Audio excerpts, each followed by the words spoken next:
कभी लगता जैसे किसी की चीख हो, कभी लगता जैसे किसी बच्चे की हौंसी। गुफ्फा का प्रवेश जैसे ही उन्होंने दरवाजा खोला, अंदर से ठंडी हवा का झोंका निकला। अंदर एक लंबा गलियारा था, जिसकी दोनों तरफ लोहे की बड़ी बड़ी घंटियां टंगी हुई थीं।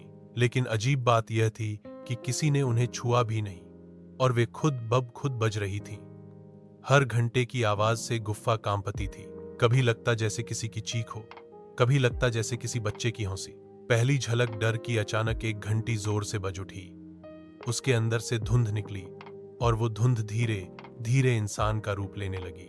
वो एक पुजारी की परछाई थी, लेकिन उसका चेहरा बिना आंखों के था। वो गूंजती आवाज में बोला, जिसने इस गुफ्फा की घंटी छुई, वो अपनी आत्मा से हाथ धो बैठा। अब तुम तीनों यहां हो, तो या तो घंटियां तुम्हें निगल जाएंगी, या तुम घंटियों के मालिक बनोगे। सस्पेंस का बीज जबरू और युग डर से पीछे हटे, लेकिन चीकू आगे बढ़ा। उसकी आंखें चमकीं और उसने कहा, अगर ये गुफ्फा आत्मा मांगती है, तो उसे आत्मा नहीं, अपना असली वारिस मिलेगा। घंटियां और तेज बजने लगी। आवाज इतनी भयानक थी कि लगता था गुफ्फा अभी फट जाएगी। अनंत गुफाओं का रहस्य किताब ने अपने आप पन्ना पलटा, और उसमें लिखा था, हर गुफा एक नई दुनिया का दरवाजा है।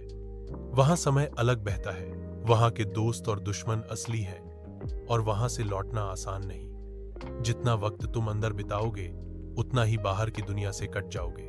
पहली दुनिया, घंटियों का साम्राज्य। जैसे ही तीनों भाई घंटियों की गुफ्फा में बढ़े, अचानक जमीन कांप गई। घंटियों की आवाज से गुफ्फा का दरवाजा पीछे से बंद हो गया, और उनके सामने चमकदार धुंध फैल गई। धुंध छंटते ही उन्होंने पाया कि वे अब गुफा में नहीं, बल्कि एक विशाल शहर में खड़े थे। शहर की हर इमारत लोहे की घंटियों से बनी थी, और हवा में लगातार गूंजती आवाज थी। नई दुनिया, नए साथी। वहां लोगों का एक कबीला रहता था। उनके शरीर पर लोहे की जंजीरें थीं, और हर किसी के गले में छोटी घंटी बंधी हुई थी। जैसे ही भाइयों को देखा, कबीले का एक युवक आगे आया। उसका नाम था किरण। उसने कहा, तुम बाहरी लोग हो, यहां आए हो तो अब या तो हमारी तरह श्रापित हो जाओगे, या हमें इस दानवी घंटी के श्राप से मुक्त कर दोगे। युग हैरान हुआ।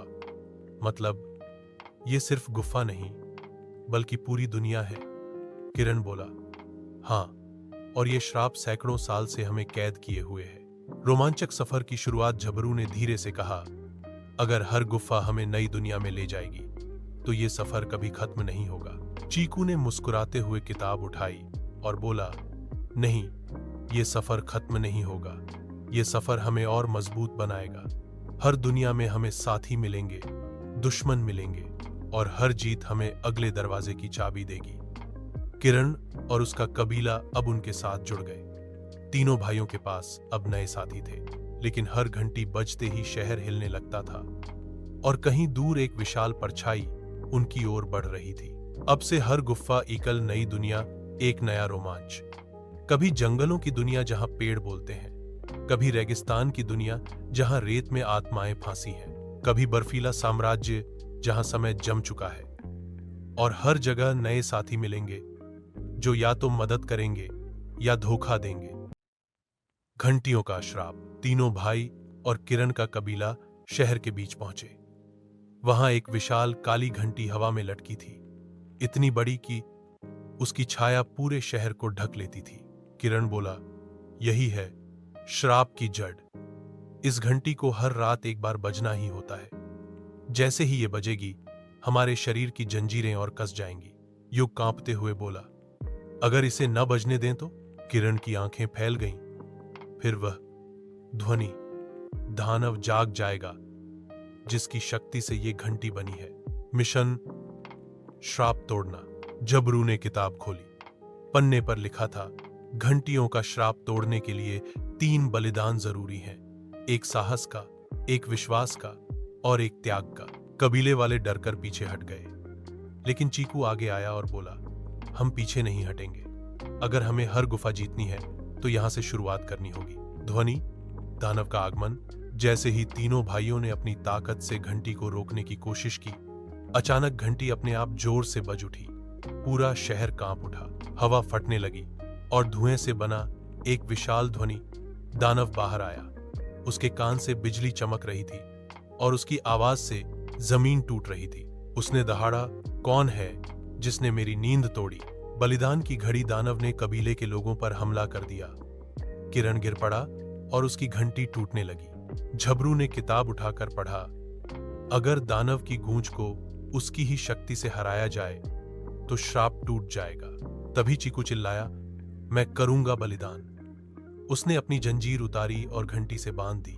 जैसे ही घंटी फिर बजी, चीकू की आत्मा की शक्ति उसमें समा गई और घंटी की गूंज दानव पर पलट कर गिरी। दानव चीखता हुआ राख बन गया। जंजीरें टूट गईं, कबीला आजाद हो गया। अगला दरवाजा। लेकिन जैसे ही सब खुश हुए, घंटी अपने आप फटी और उसमें से एक काला दरवाजा खुला। दरवाजे से वही आवाज आई जो किताब में लिखी थी, एक दुनिया जीती, अब अगली दुनिया तुम्हारा इंतजार कर रही है।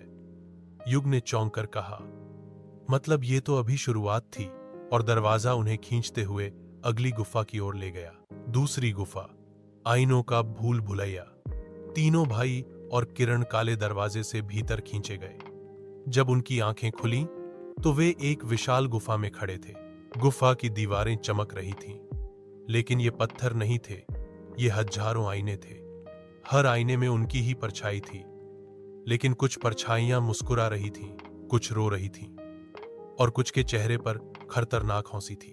रहस्यमयी माहौल, आईनों से अजीब आवाजें आ रही थी। कभी लगता जैसे कोई मदद के लिए पुकार रहा है, तो कभी लगता जैसे कोई उनका मजाक उड़ा रहा है। युग कंप कर बोला, ये हमारी परछाइयां नहीं है, ये तो हमारी आत्माओं की परछाइयां हैं। झबरू ने किताब पलटी। उस पर लिखा था, आईनों के भूल भुलैया में हर व्यक्ति अपनी सबसे बड़ी कमजोरी से लड़ेगा। अगर हार गया तो हमेशा के लिए आईने में कैद हो जाएगा।